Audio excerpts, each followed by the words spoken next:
Is ready, does have access to the ultimate, and the TP, and Poppy is far away. They're both gonna keep it a joint. Here comes the fight, 5v5. Is this the one that ends it all? Grig getting away, burning down, trying to stay alive. 2-0 Cloud9, and they can chase the opening hit. And on forward for Sneaky, they get Bjergsen. Last time we played C9, it wasn't our best series. We still haven't really done anything for me to be proud of this split or this year yet. We were in last place and made it to finals. We lost there, but now we're in the last round of Gauntlet. If we beat C9, we have the biggest chance possible to redeem ourselves at Worlds. If you win, you go to Worlds. If you lose, like basically your season's over. It's the most important thing. Like I want to keep playing. I want to go to Worlds. Ladies and gentlemen, allow me to be the first to congratulate each and every one of you here in the audience today. Whether you're in the arena or watching from home, you are about to witness competitive League of Legends history. Since they each joined the North American LCS, the two teams about to play today have never missed the opportunity to represent North America on the world stage. That ends here. And how fitting is it that these two teams, who took each other the full distance in 5 games just 2 weeks ago, now have the chance to not only earn their own right to play at Worlds, but to snatch that right from the hands of the other org. This is a chance to redeem yourself in the eyes of the fans for both, and yet only one will have the honor of doing so today. It's one of the most storied matchups in the NALCS. It is the last chance to make it to the World Championship. It's Cloud9 versus TSM. That it is, Captain Flowers, and I couldn't have said it better myself, so I won't even try. With that, we're welcoming Alfred to the desk for our final best of 5 of the Regional Gauntlet. How you doing, man? You watched the previous 2 series over the days? Yeah, watched the previous 2 series. What were your thoughts on how competitive they were? The most recent one I turned off after the second game. And Fair then, enough. Fair enough. Same for the clutch phase. It wasn't great. So you sat through the pauses and then decided after the second game, like, all right, this isn't going. Can't watch this any longer. But dominant 3-0s, I don't think that's the expectation for today. We'll dive into a little bit of a preview of that matchup. Before we do, I've got to hand things over to Jat for a perhaps final edition. I don't know if this is coming to Worlds with us or not. Of North American Jat stats. My goodness, Alfred, help us out with these ones. Yeah, so I look at a lot of stats. I was looking forward towards Worlds and trying to find some like cool stuff. One of them I found was a team that has the best gold at 10 across a single world. So we were only tracking these stats since like 2013. This is a North American team or this is just a team of Worlds, but I'll give you a hint. This team is already qualified for the World Championship. So if you can say the team that had the best one, and for bonus points, tell me which year it was. Okay, so that gives a good hint that it's already qualified. Yeah, it's a team that's already qualified, so I'm looking at something like... Best gold at 10 initially across an entire world's I would have said Samsung White because they were so dominant. Right, but they're not here. So you're looking at they would technically be. That does I would count. Oh, you're considering them Gen G? I might be leaning towards Samsung White. Well, then it could be them. Yeah. Because I was thinking, so you've got Gen G, you've got RNG, IG, EDG.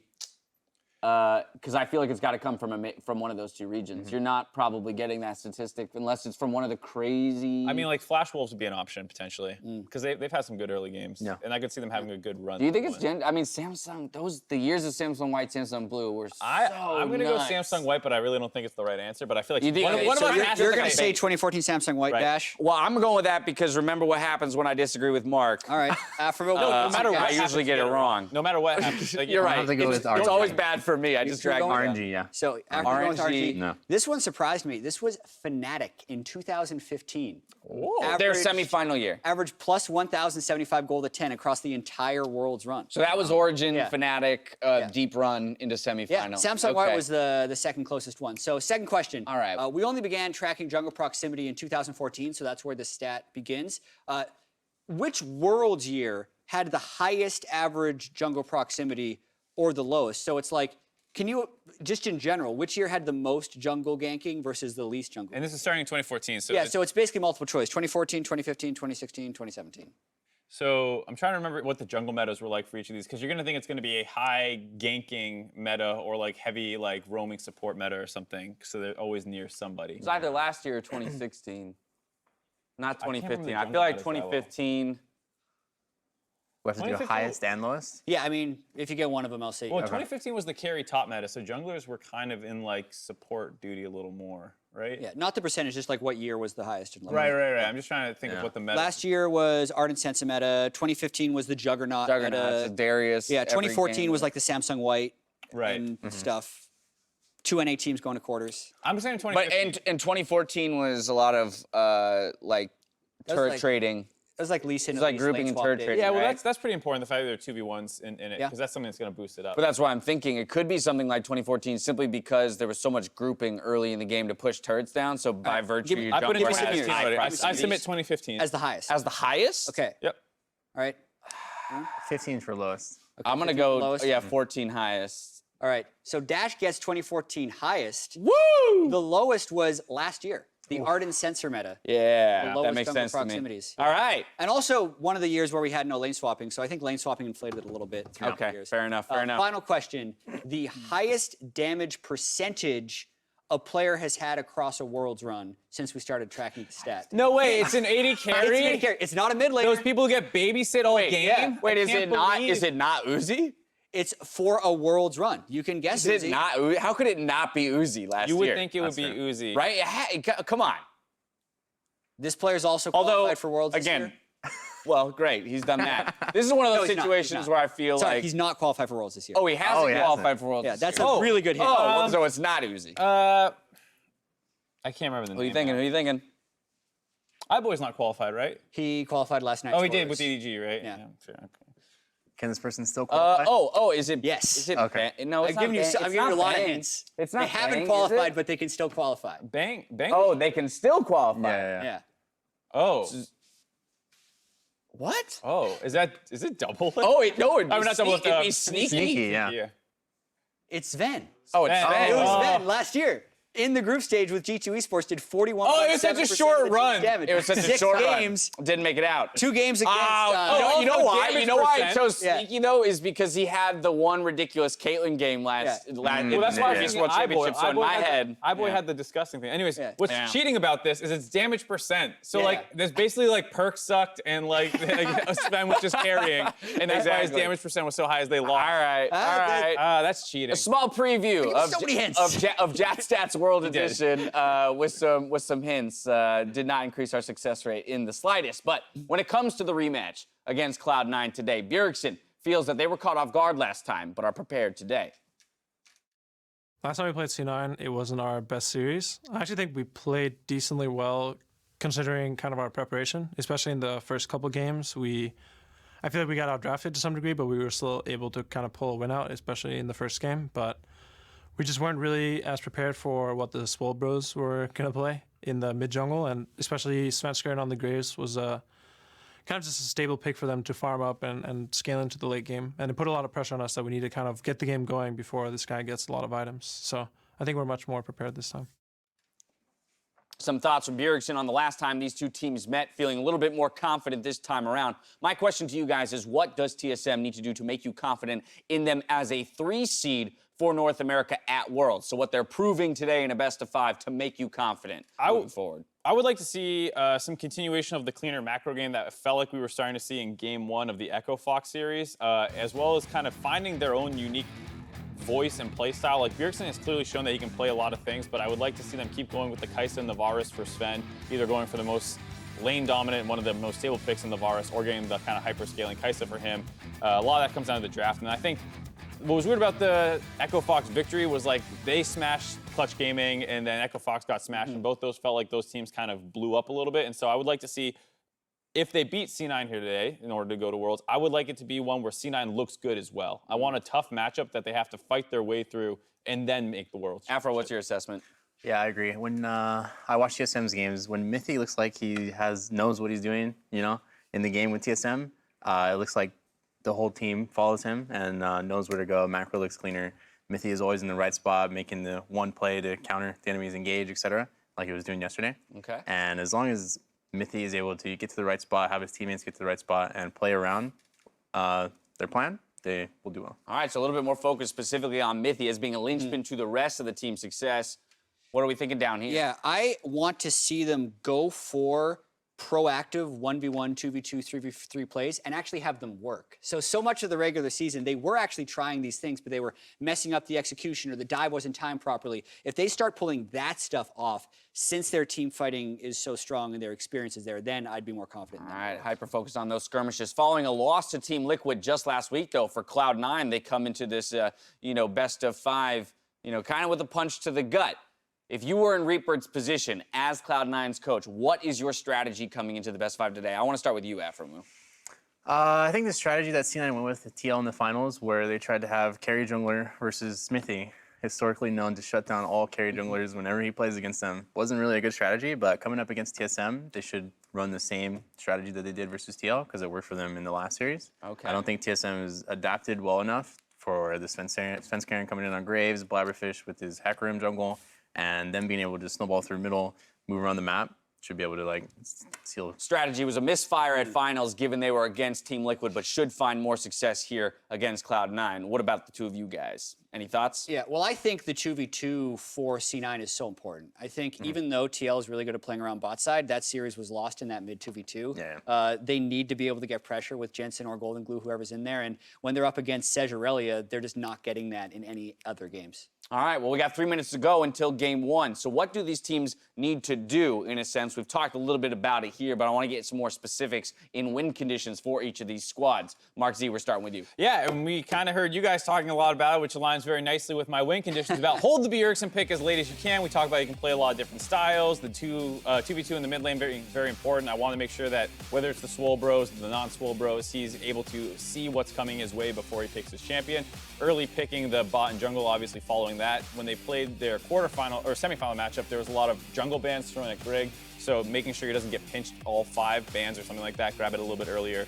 And then focus bot jungle river vision a little bit. That's aka copying what TL did very well. I know Afro was saying he doesn't think, this isn't Smithy. Not convinced that they'll be able to pull it off with Grig, but I do think it was a good blueprint to at least approach the series with and try and emulate as best you can and see if C9 have adapted at all. All right, Jab, bullet point form, C9, what do you got? Yeah, so we already talked about picking a better 2v2. I think that starts with the jungle having a better 1v1. The Graves worked that well for a reason. I think TSM will be throwing bans towards it. But I also think C9 should almost overemphasize their wave control against TSM, because it feels like all TSM wants to do is group and team fight, so they might deprioritize those waves, and you can get a lot of advantages by split pushing. And it does feel like, to me, that C9 has buckled a little bit under the pressure. So this isn't exactly an easy thing to do, but just play like it's regular season, where C9 could say, hey, Blaber doesn't think, and that's good. Yeah. And then he's able to play kind of unlocked and free. All right, the win conditions have been laid out, rather. Who's going to actually execute on them? In other words, coming away with the victory today. Down the line, predictions with your score, Mark. 3-2 TSM. I feel like the momentum is on their side a little bit more, and I do feel like they actually have legitimately improved, whereas the last time we saw C9 wasn't so great. All right, 5-game series, this time going the other way. Aframu, what are your thoughts? I'm going to go with 3-1 C9. 3-1 C9? Yeah, I still think C9 has TSM's number coming up in this match, and it'll have to be on TSM to prove that, they improved the last time they played. All right, Jat, what do you got? Yeah, I think, so you can mute right now if you haven't watched the rest of the regional qualifiers, but the experienced teams have won all of them. EDG won in the LPO. G2 just won in EU. Gen G, the former World Championships, won in Korea. And TSM is more experienced than Cloud9. So even though they lost in the semifinal, a higher pressure moment, the World's qualifier right now, I think TSM 3-2. If we're to follow the pattern, you'll be exactly right. A couple votes for TSM, thinking Cloud9 still has TSM's number. It's sure to be an exciting matchup. With that, it's time for us to throw it out to the Battle Arena to get ourselves into Game 1. Thank you very much, Dash. Hello, Battle Arena, and hello, Internet. It is time almost for Game 1 of the Regional Qualifier Finals. Cloud9 on your screen right now. Licorice, a rookie at the beginning of the year, facing off against TSM, a team that has never, ever in the history of the World Championship missed an appearance, and they might here today. Such big stakes for this match. The last spot for North America at Worlds. The coveted spot here, up for grabs between TSM and Cloud9.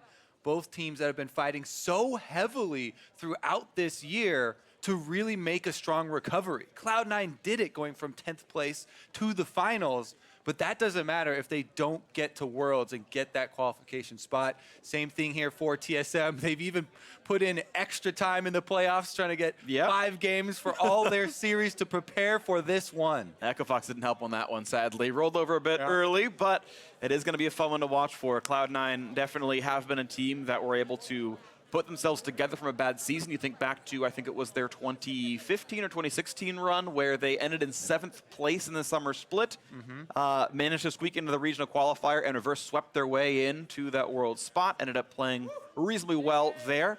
This time around, though, Cloud9, even in a lower spot. You mentioned them being 10th place in the regular season around week 3 and getting as far as the finals, but you're right, it comes down to this one. One of these teams is going to miss Worlds for the first time in their own team's history.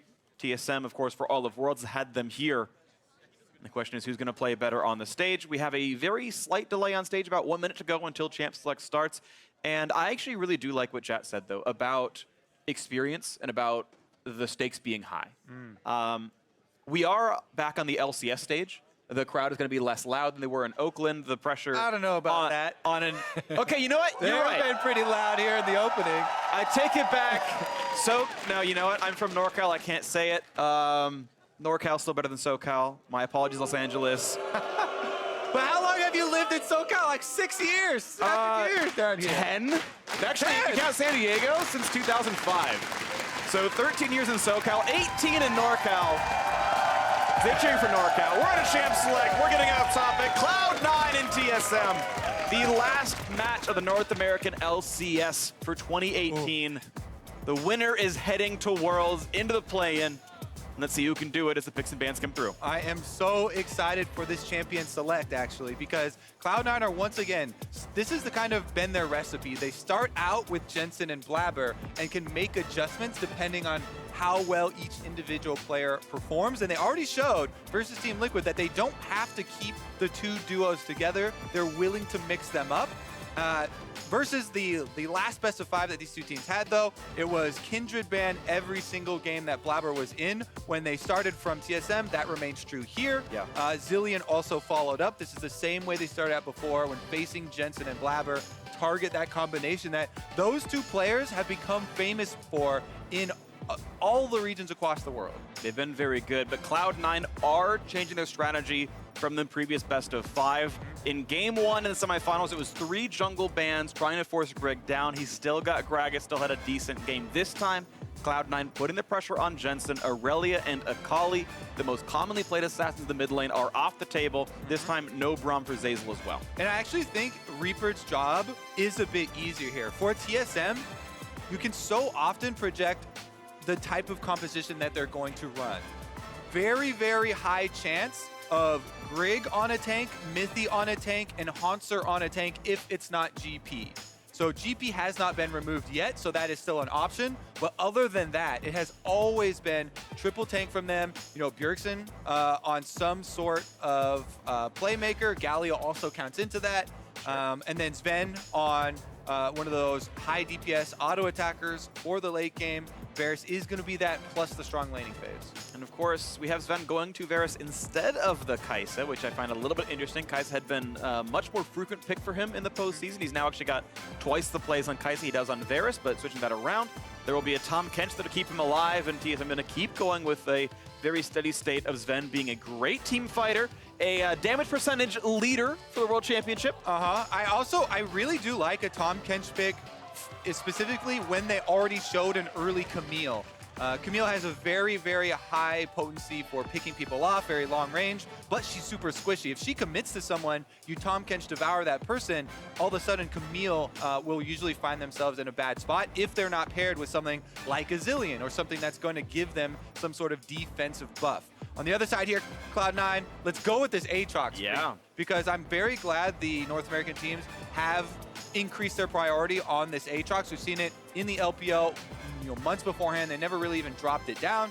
and across the world as well for strong, presence from the top side. And Licorice is going to steal that one over here from Hauntzer, but he might have to play it into Urgot. Yeah, it's going to be a fun one. I really like this. I think it's very interesting. There were 0 picks or bans of Aatrox in the entire playoff bracket. Quarters, semis, finals, third place, 0 Aatrox picks ban at all. They again watched the LPL, LMS, a lot of other regions still playing Aatrox. It immediately shows back up in the regional qualifier. Urgot, a very similar scenario where he's been very big across Asia, and it's going to be a fun matchup to see. Now, we have seen Urgot mid as well. I don't expect this for Bjergsen. I expect it to be the into Aatrox pick, but still one to watch for. Yeah, technically, those are both flex picks. Aatrox and Urgot can be moved to either solo lane, but Aatrox probably a higher percentage there for the top side.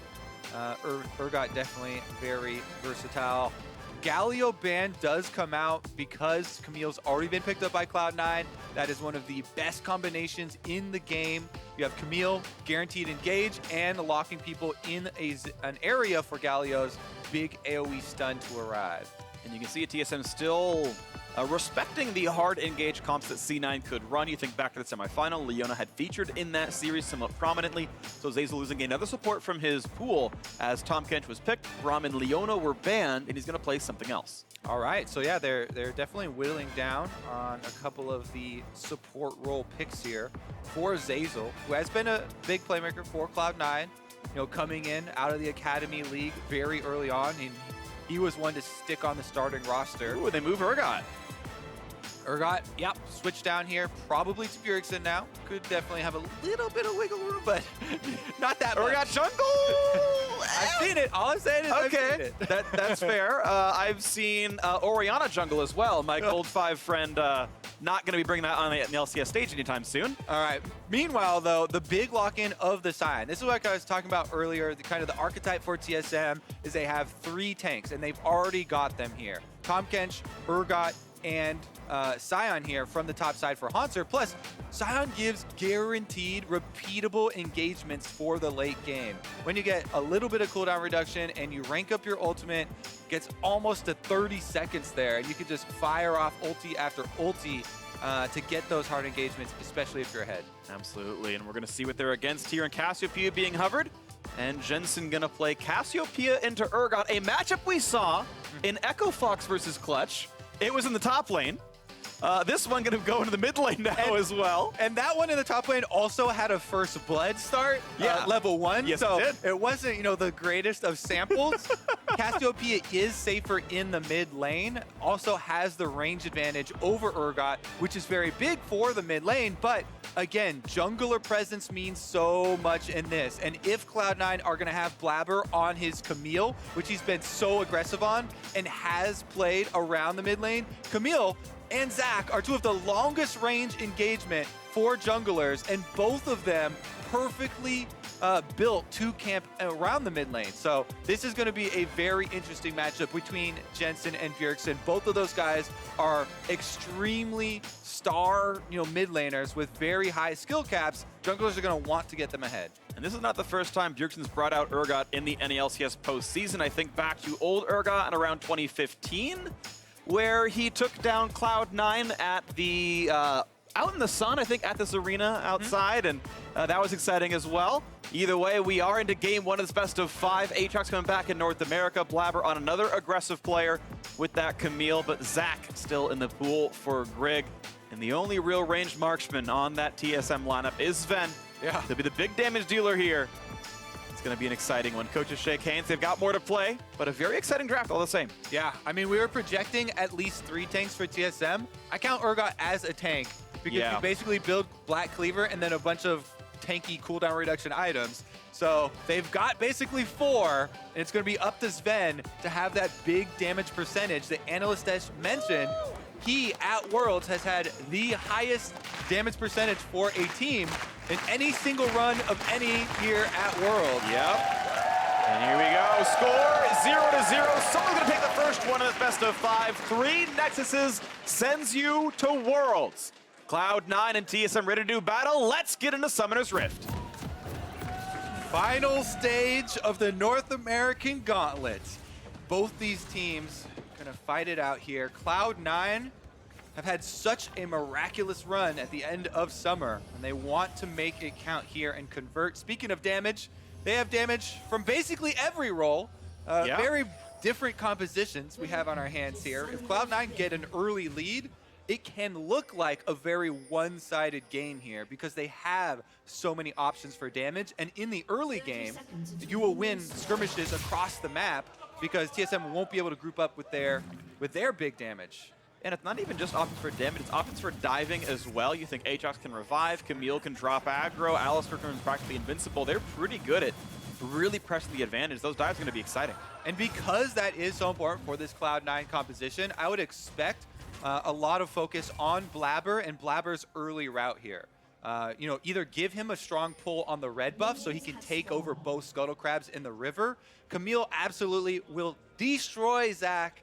Even though Zac, after you get some levels, you know, can have a good presence around mid lane with Elastic Slingshot, early on, Camille has a huge priority over him with the hook shot, and she will be able to dictate this early game. So it's up to Cloud9 to use Blaber and, you know, his aggressive playstyle here, try and help him out early. Here we go, though. It is going to be the double pull on the red buff, kind of as we're expecting. Licorice with a nice ward here on Krugs too, because that is a very common second camp to go to now. Yeah, especially for magic damage dealers like Zac. Krugs have negative magic resist and high HP. Zac has % health damage. He actually slaughters those camps, so we'll see if he goes for it. As that red comes down, we'll try. Yeah, it's actually funny because it has evolved to be Zac's favorite camp. Because of the magic resist you mentioned, Zac used to love going blue side to do the blue buff as well as the Gromp at the same time, but because Krugs is so valuable now and he absolutely destroys them with his spam AoE,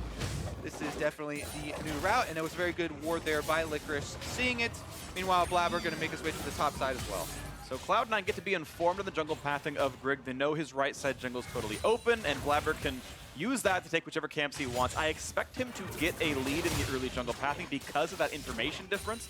He's going to head up towards the top scuttle, and I want to see what he's able to take away from Grig that's not just simply both scuttles. And we need to also look at it from TSM's perspective, right? They pick this Zac into the Camille knowing that they're going to need vision to protect Zac early on. Whenever you have this scaling jungle difference, you know that your laners are also going to have that in mind. Hey, we're not going to have presence early, so play your lane accordingly. And that, you could see it in all those wards in the river defensively for TSM. They know Blaber is now going for the second scuttle. If he uses all of his abilities on the scuttle, then you can go for the engage. Fall-in's coming up. Yes, is Blaber going to be in a part of one? He tries to get the Q backwards, and the auto is going to pull him back.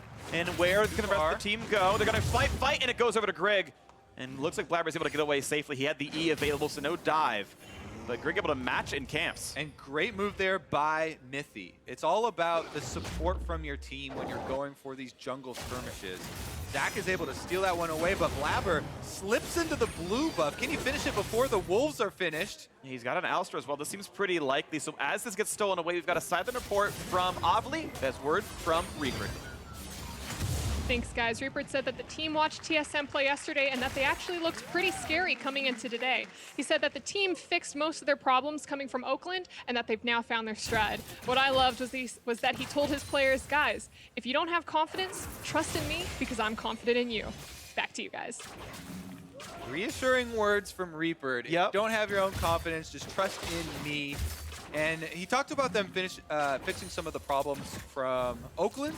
We have already seen a difference in champ select right here. Sneaky, right? On the Kai'Sa. So reliable, late game scaling. You know, doesn't have to play like a Quinn who has to get an early lead, play side lanes to join, you know, get pickoffs and won't be able to put out team fight damage later on. Kai'Sa definitely very capable of that. Well, also being one of the champions that can, in fact, push side lanes later on because of her ultimate being able to join from a long range away. That's one of the reasons he played Quinn so much, was the ability to play from map mobility. And even though he didn't win any of those Quinn games against TSM, it was something that seemed to be pretty powerful throughout the season. Oh, go ahead. Also, the other champion that they got a lot of criticism for was the Twitch. I looked it up in summer of 2018. Twitch has not won a single game in any professional region. Actually, only been played 3 times. Yeah. I lost all 3. SKT first, Gen G was the other one where Bane tried to use it. Yeah. But not anyone finding success with that one quite yet. Okay, we'll see it come back one day. I'm sure we will. Either way, we take stock of the map real quick. And we did see earlier, Blue Buff gets stolen away. Blaber should have an eventual camp lead over his opposing jungler in Grig. But the rest of the lanes, you've got +8 for Licorice in the top lane. A very small lead for Jensen in mid, but a quite sizable advantage for Zven and Mithy down on the bottom side. So advantages on different sides of the map. You expect Aatrox to be a lane bully. Varus kind of the same, should almost always be ahead of Kai'Sa at least a little bit. Yeah, this is with Kai'Sa with a teleport though also. Jensen actually gets ganked in mid lane. Q gets the auto attack as well. Really good damage. And Jensen's going to flash backwards down to 400 HP, but here comes the re-engage. Supports are here. Grig has the passive. No chase to be had, but Blaber only level 4. Has to kite back. Not quite knocked up, but they're going to push back in there. They look at the stun, but Mithy's there to grab him back out. Bjergsen going to stay alive. Going to be no kills. A lot of flashes though. Both mid laners in the end have to blow their flashes. Grig as well from the jungle. And Zach, this is still fairly early stages into the game, so I would expect Blaber to try and play aggressively following this. Get some deep vision right now while you force them off of the map. And Zach, you know, in base right now, you can see already the Cloud9 vision on top side is starting to creep in around that red buff. Would expect them, you know, to make an offensive move up here. Blaber now taking over the scuttle, feeling very confident now as far as the flashes have been blown. Nice chunk down there. You mentioned that teleport was brought on Sneaky here. That TP has been used, and as both AD carries get back to lane, it is still a farm lead for Zven as they both got pretty decent recalls.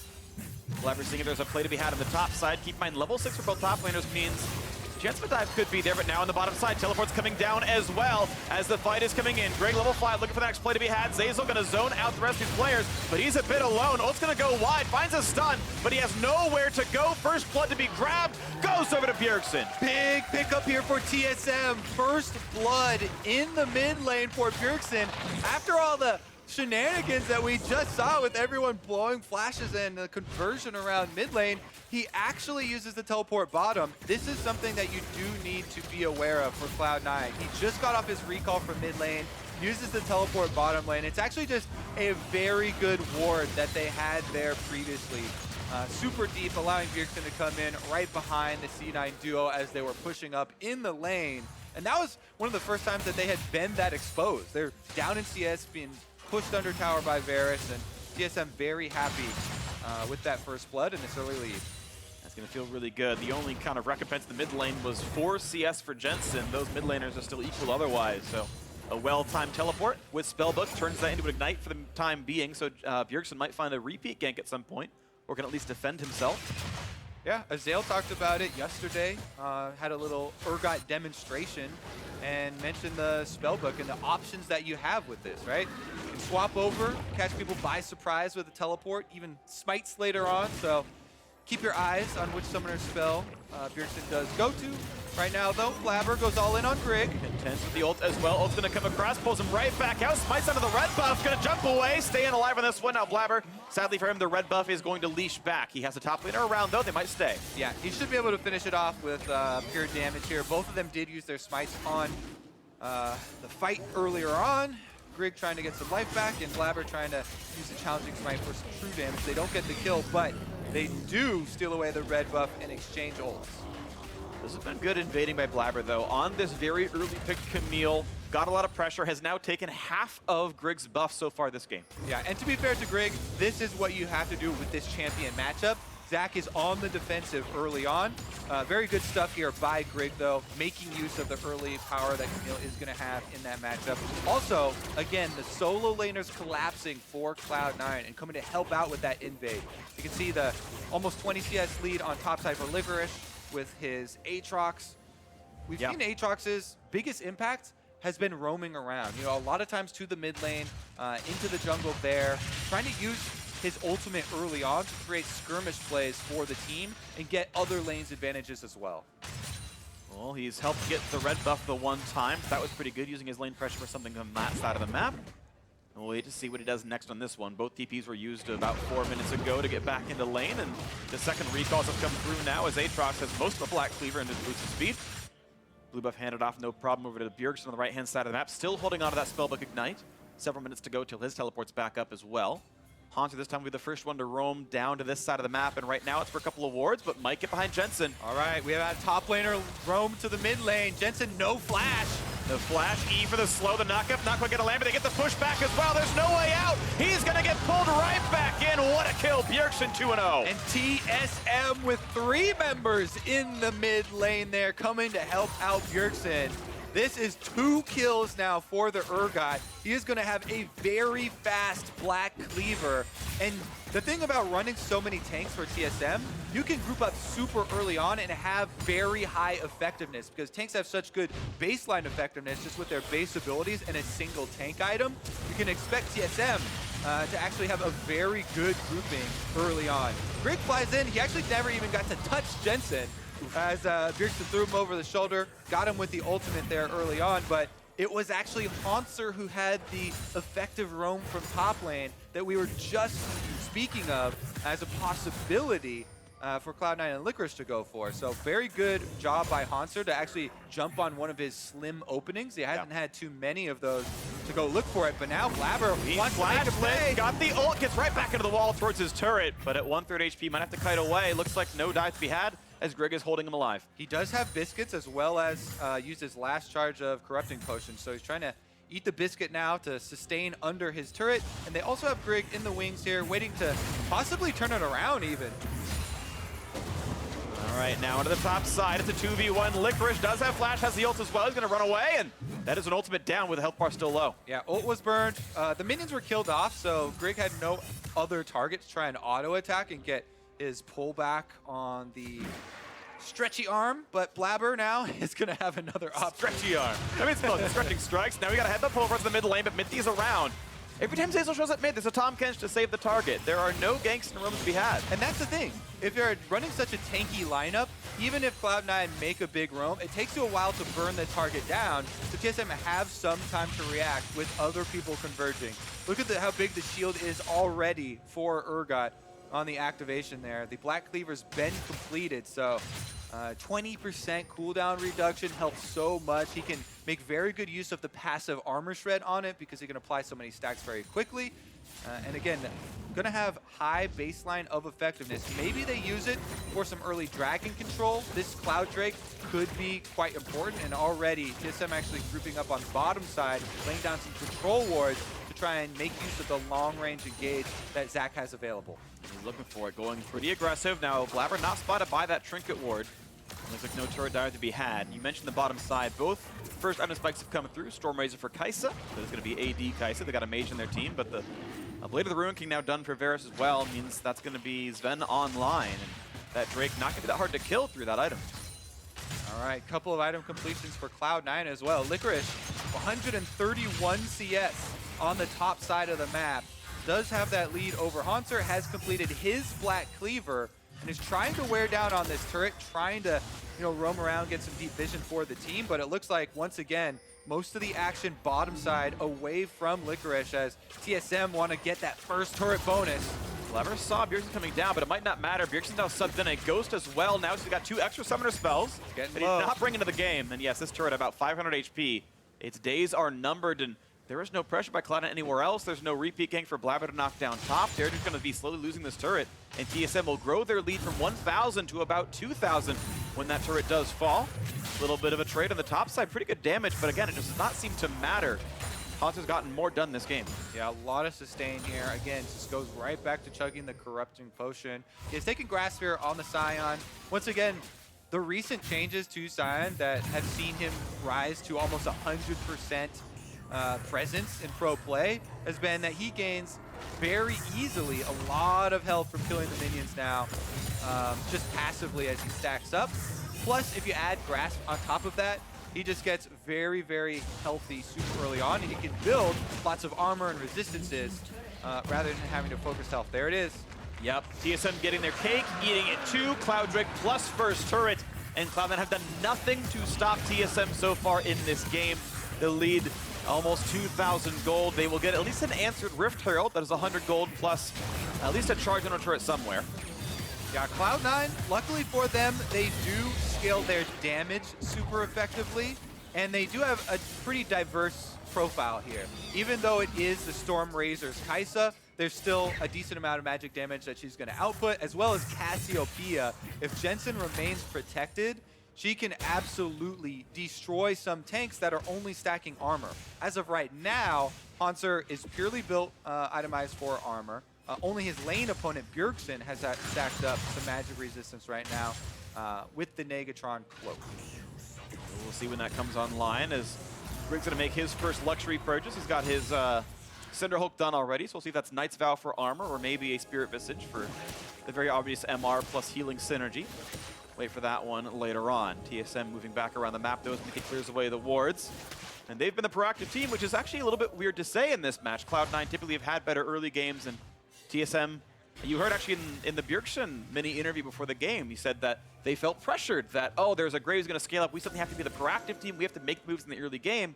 But in this one, they are the team making the moves in the early game, and they're being benefited from that with their 2,000 gold lead, now looking to move their team towards that mid side with bot to be pushed in. With the Cloud Drake, it makes the roams like this much more threatening. You could see Zven moving in there towards Jensen. With the extra speed, you can get in range and threaten that ultimate with the Chain of Corruption.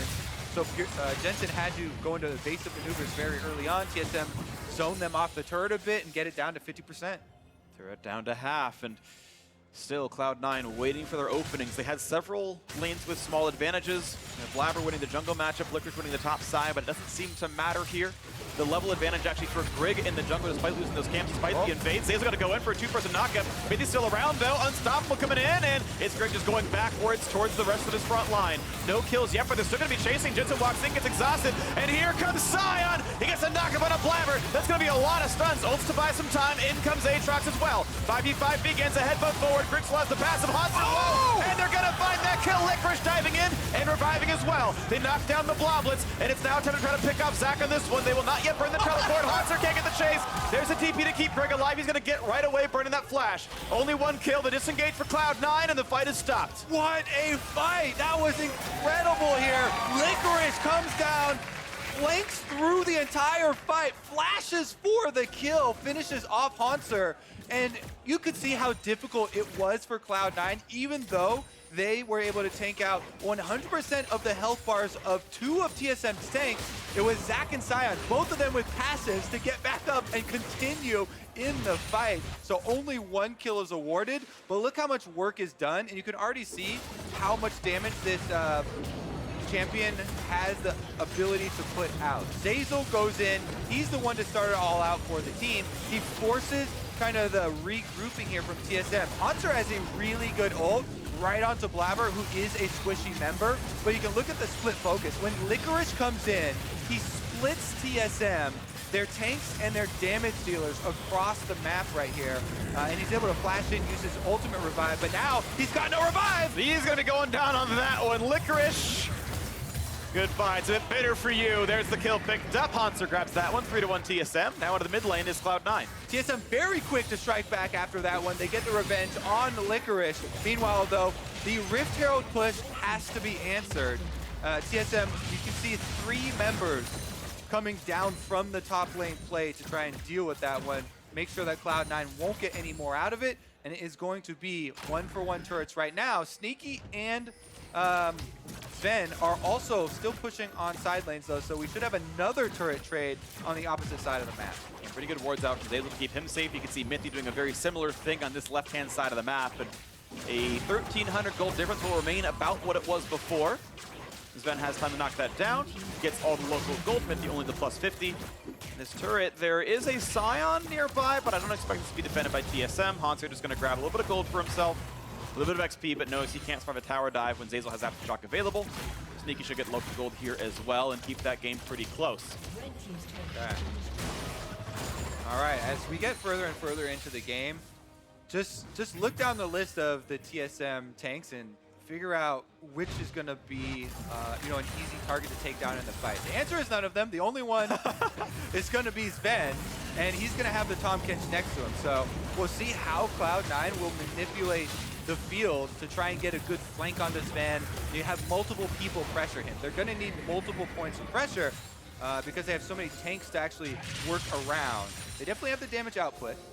but it's going to be difficult to pull it off. So let's see here. With the towers falling, these deep wards become more and more important. You can see already TSM are moving up into Cloud9 territory, looking for another skirmish. Gonna knock down this ward, so TSM get to claim that rush for now. Blaber wants his chickens, might get him.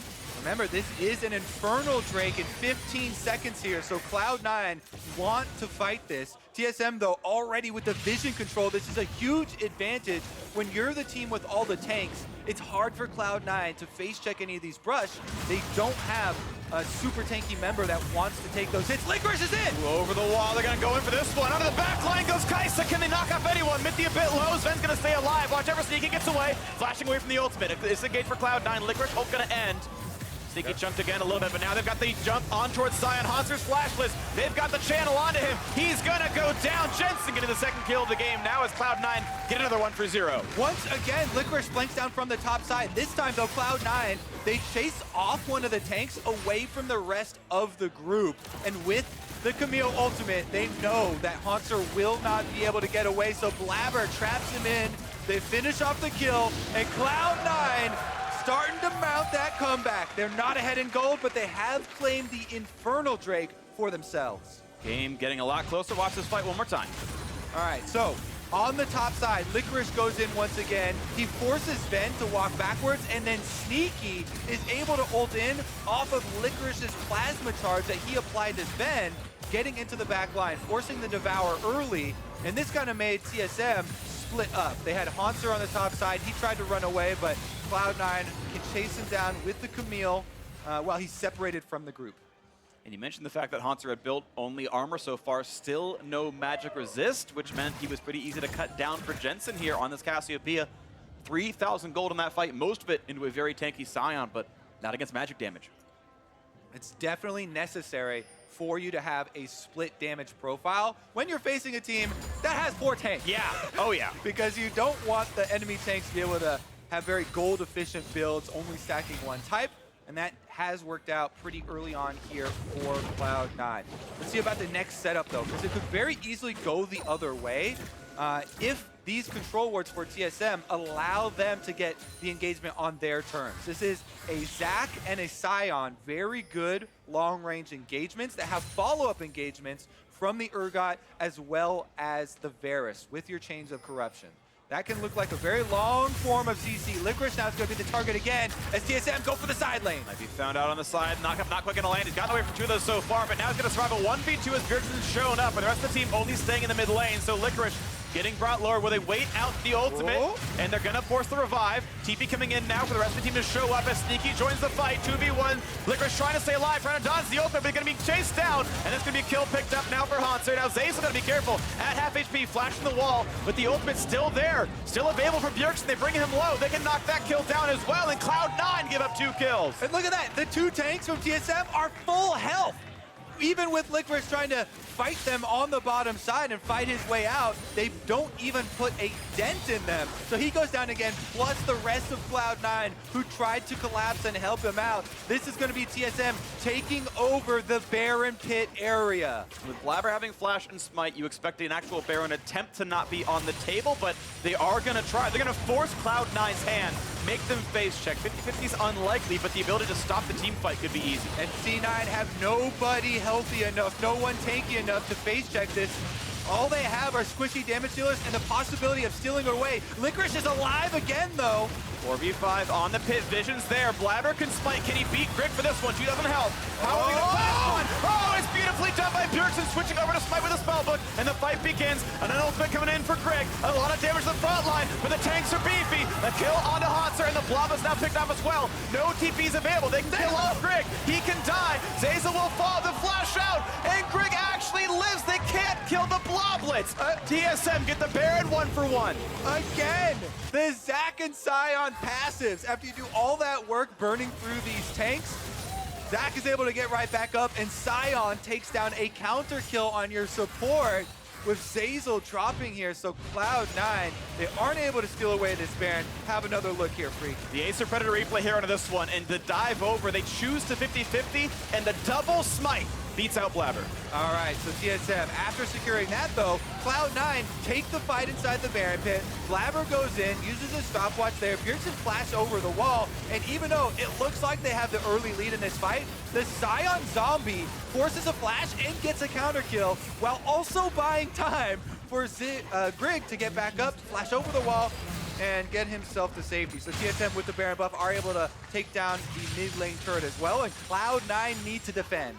And Kobe, I think we have to recalibrate what we consider 50-50 smites, with Spellbook getting more and more popular, especially on mid laners who are the highest level champions in the game. That extra smite is so easy to make sure you land. Blaber never had the option of smiting that one on time, and TSM could say, yeah, you've got a jungler with flash smite. That doesn't matter, our smites are bigger, and they were right. Yeah, it's also hard to coordinate your double smites on your own team though. TSM, once again, looking for Licorice in the side lane. This would be the third time, if they can chase him down, that they were been able to catch him out. They can't do it though.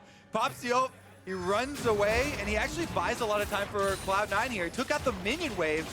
That's very important. Now there are no more minions. Oh, there's a cannon minion. Never mind. Cannon's gonna be in range to break down the barrier, and they've got tanks in the front line just to siphon off a little bit of this one, and slowly but surely, that turret is gonna fall. So TSM up 4,000. They've still got Baron buff on 4 members and a minute to work with. All right, Cloud9 in full defensive mode right now. They need to just keep themselves safe at these turrets, wait out the extra minute of the Baron buff that's gonna come through. Right now, 44 seconds left on this Dragon. So TSM will still have Baron buff for the Drake that comes up and should be able to get priority over that area of the map, take the Scuttle Crab, and set up enough control wards that Cloud9 will not be able to contest. Let's see if they do it though. We'll see. 45 seconds. Baron, of course, will be easily on during the Ocean Drake fight as TSM start making their way down, grabbing their whole jungle. A blue buff on his Zven. CDR, not a bad stat on that champion. 3-item spike in for him. That's going to feel really good. Hurricane plus the 2-on hit items is a great spot to be at for the Varus. Sneaky still waiting to get towards that Zonia, so a much more powerful marksman down in the bottom lane. Zven having a much better game here. 3rd item in there as well for Bjergsen, the Righteous Glory, to set up the hard engage, and look at all these wards coming down. They are keeping C9 out of this area of the map. They can spot them if they walk in, and this could be a very, very easily grabbed Drake. Yep, doing exactly that, setting them all up here. They've taken the Scuttle Crab, they have full priority, they have the long range engage, so that's why we're saying it should be their Drake to lose. Cloud9 will not want to get in range for a pick at the moment. It's just so easy for TSM tanks to get someone down to 25%, allow Bjergsen to finish them off with the ultimate. Drake has been picked up here. That is now 2 for TSM. All right, Cloud9 on the back foot, but with Baron gone, they can defend their turrets with relative ease. Keep most alive. TSM did not pick up too much gold during that. The Baron power play, only 600 gold above what the simple Baron kill itself would give. Game still within striking distance, but Cloud9 on the back foot, or tail in Jensen's case, and TSM waiting for the next play. A while to go until Baron's back up, 3 minutes and change. And Drake's gonna be in 6, and it won't even be the Elder. All right, now Cloud9, this is a dangerous period because they have consistently gotten picked off in the side lane by TSM with good moves of TSM solo laners to allow TSM this lead that they've got right now. So this is the area of the game where Cloud9 want to stall and farm up. If you have a couple more items on all of these DPS members, that's when you really start to become threatening as far as burning down some of these tanks and winning the team fight. In the middle area of the game here, around 30 minutes though, it's very difficult for this team to actually focus one of these tanks down in time and before TSM can actually get that lead. Zach now looking for some long-range engages from the other side. And TSM pushing down this turret while Sneaky is actually pushing on top side for Cloud9. They're trying to trade turrets here.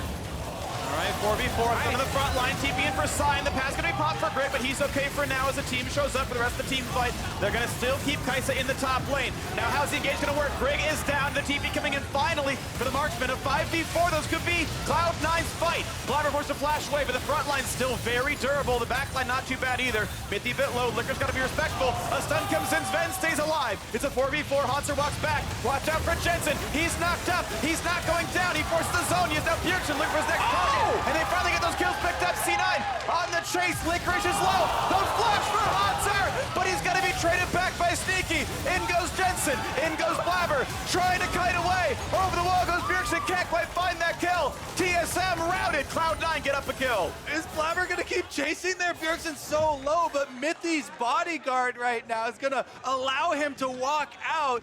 And that was an incredibly long tower dive. A lot of DPS actually done by the C9 turret in this. TSM force it because they see Sneaky top, and they know that without the Kai'Sa, they actually have a chance for this. But what a counter from Zeyzal.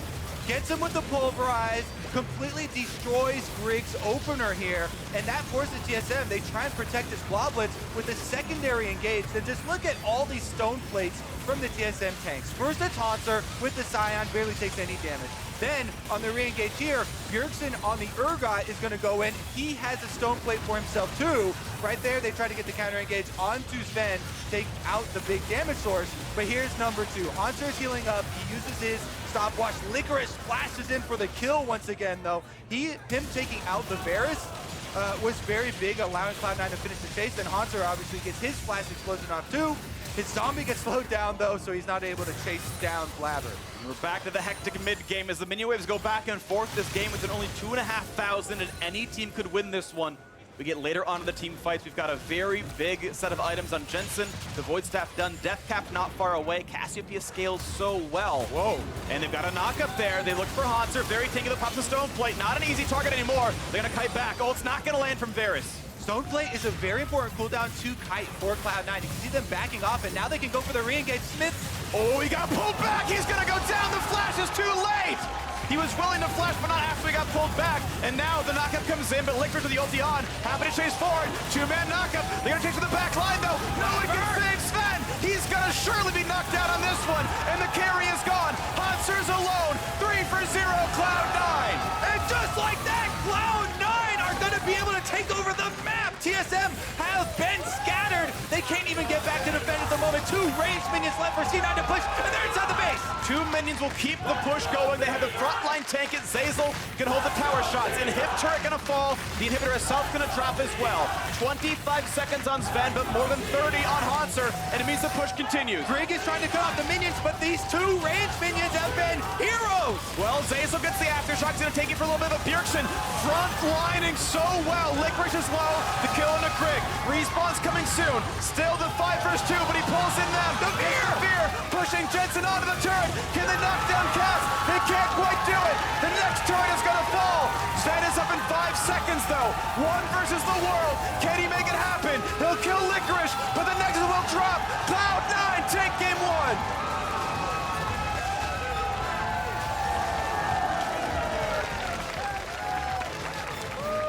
The stadium here absolutely erupted as that team fight began. TSM had control, but Cloud9, as soon as they got that pick, they kited out the first stone plate and re-engaged onto Mithy, who is split from the rest of the team. Once Tahm Kench is gone, that just means the Varus has 0 protection, and you're just left with a bunch of tanks running around trying to body block and distract people. Who's gonna kill the Kai'Sa diving backline when the Varus is dead at that point? Yeah, nobody. 2 to 3 fights in a row, absolutely insane. It all started from that Zeyzal pulverize to stop the Grig engage. Zven had ulted Jensen. Jensen did not have a way out. I don't believe he was holding onto a cleanse. He didn't have a QSS. They're like, all right, we're gonna dive in. We'll kill Jensen. That fight is over. We'll wait for Kai'Sa TP, no big deal. Pulverize stops it. They re-engage. Hauntzer was already teleporting to a minion, so we couldn't save the bloblets. Grig died first. Just insane fighting at the end of that game. Exciting first game. Incredible stuff. We've got more coming. So to break down how Cloud9 took game 1, let's send it over to the State Farm analyst desk. Thank you, Freak. Now that's how we start off a series. C9 pulling it back from the grave. It seemed after the Baron was picked up by TSM that they might be able to roll that cleanly into a victory, but a couple good skirmishes and team fights for Cloud9, and they fire right through the base to pick up the first win of this best of 5. Yeah, I mean, a 2,000 gold Baron power play is not super impressive. They didn't break any inhibitor turrets, and so the map kind of resets, and then C9 do a good job of being able to force cooldowns out of TSM before backing off. So you see the first stone plate forced out of there before they disengage. TSM split trying to get back to the mid lane, and Mithy opens himself up as a target. I mean, Aframu, top of the day, you said that a lot of TSM's success is tied to Mithy and whether or not he's in the right place, directing the team in the right moments, and just there getting caught out in a crucial end game, team fight spells disaster for the squad.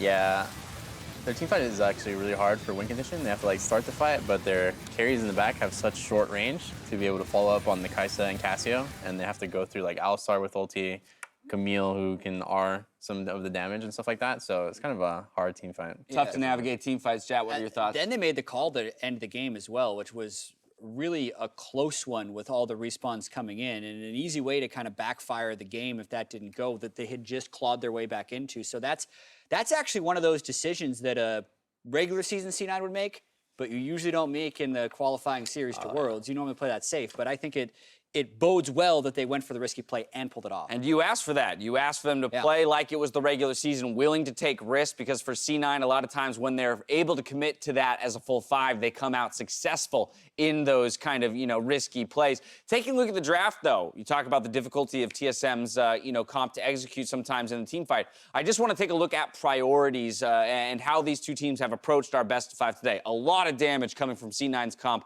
a lot of beef on the side of TSM. Yeah, I think it's interesting to see what C9 is going for. They're still giving a lot of playmaking to the right people while building good team comps, so I do like that it's not just a completely standard Ornn tank that we saw a number of times the first time these guys played for Licorice, as well as the Camille for Blaber feels really good. So the fact that they could build a cohesive team comp while still getting Kaisa and Cassio, great late-game DPS sources, was very good. I think it's interesting that TSM went for the early pick Urgot. It's not that it went poorly, but TSM had spent so much time getting counter pick for Bjergsen. I think in this situation, the power pick was good and right, but they could have also just power picked Urgot and thrown a top lane. They opted into this full beef ball composition. I think for the most part, the draft wasn't won or lost for either team. It was really game being decided in team fights. All right, so let's take a look at some of the gameplay as it played out from the beginning to the end. I do think it's interesting as well in that conversation around the Urgot that Cassio seems like the only response we've seen kind of across regions so far. But into the gameplay itself, a lot of heavy skirmishing, maybe sometimes only a death or two coming through when health bars are blinking red across the board. And for me, I think Blaber actually had his first good kind of post-season performance. He was able to dodge out the Urgot ult in this play, which kind of kept him alive and allowed him to get another stun off. Questionable here. Yeah, questionable decision by C9 here. This is something that we saw a couple times with the TPs by C9 were not perfect, so obviously Sneaky comes in but instantly just leaves anyways. Licorice still dies, and now they're collapsing into a 4v5. Yeah, this ended up leading to a Baron for TSM because they just kind of walked in, tanked it up with Varus and eventually killed it. Afra, what were you thinking about how TSM tried to play this one out? This one?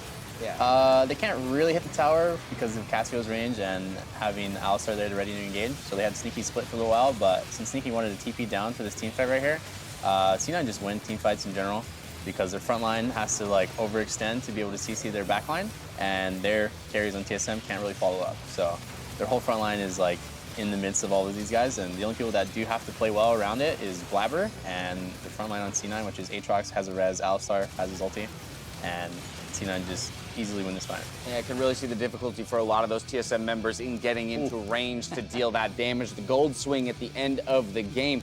It's funny, an interesting point that you kind of made offhandedly, Aframu, while you're watching the game is that a lot of times we come out of a replay or out of a big play or something, and somebody is in the process of getting caught in a side lane. In this game in particular, it was Licorice, but, what do you necessarily attribute that to or diagnose that as? Why is it that people in kind of those reset moments, does it feel like are more prone to getting caught out? I think a lot of the top teams learn this skill where when you're coming off of a team fight or a reset, you have to instantly know how to set up the map, where you want to go, where the enemy team's going to go, and predict it.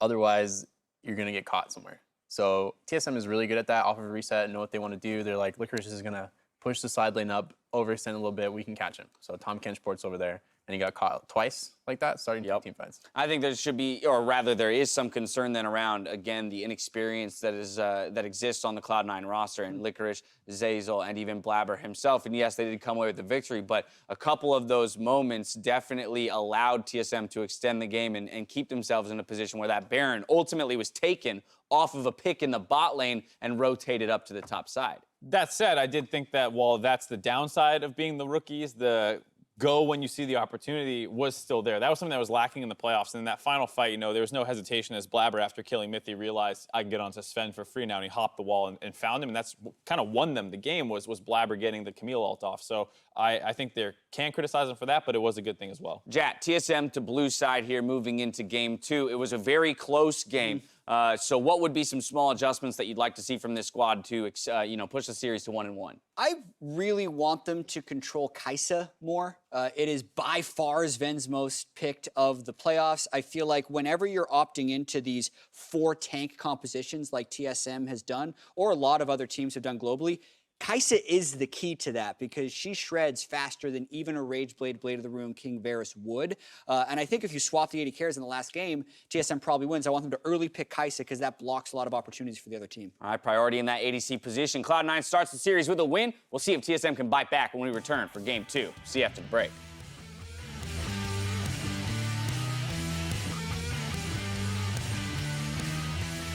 Why is my monitor so tall now? What's that here? You played it yesterday. Yeah, but what side were we last game? Doesn't matter, we're not moving seats in between the games. Down, please. You think we go over there to play the next game on the other side of the map? We don't?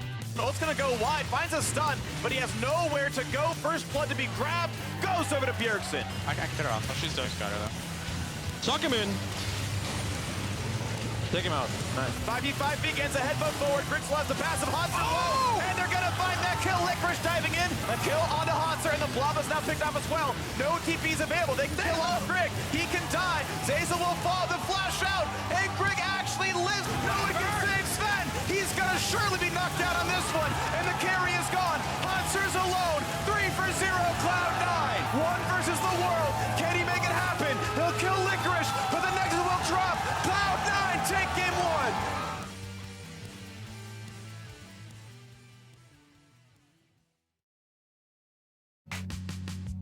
Welcome to Level Up, presented by State Farm. At times, it can be hard to decide whether your team should go for Baron or another objective when you have an advantage. So this week, we wanted to compare gold values to help inform your team's decision. First off, taking down Baron gives your team 1,525 gold. That's approximately 2 inner turrets worth of gold before you even use the turret taking buff. Keep that in mind when the option of taking a turret or taking Baron is on the table. Next, there's the AD and AP gain from Baron, which scales up as the game progresses. For example, at 30.5 minutes, Baron buff gives a needlessly large rod amount of AP, and at 34 minutes, Baron buff offers a BF sword worth of AD. Just remember, there's always a risk when tempting fate at Baron, but the reward can quite literally be the stat difference you need to win the game. Rated T for Teen.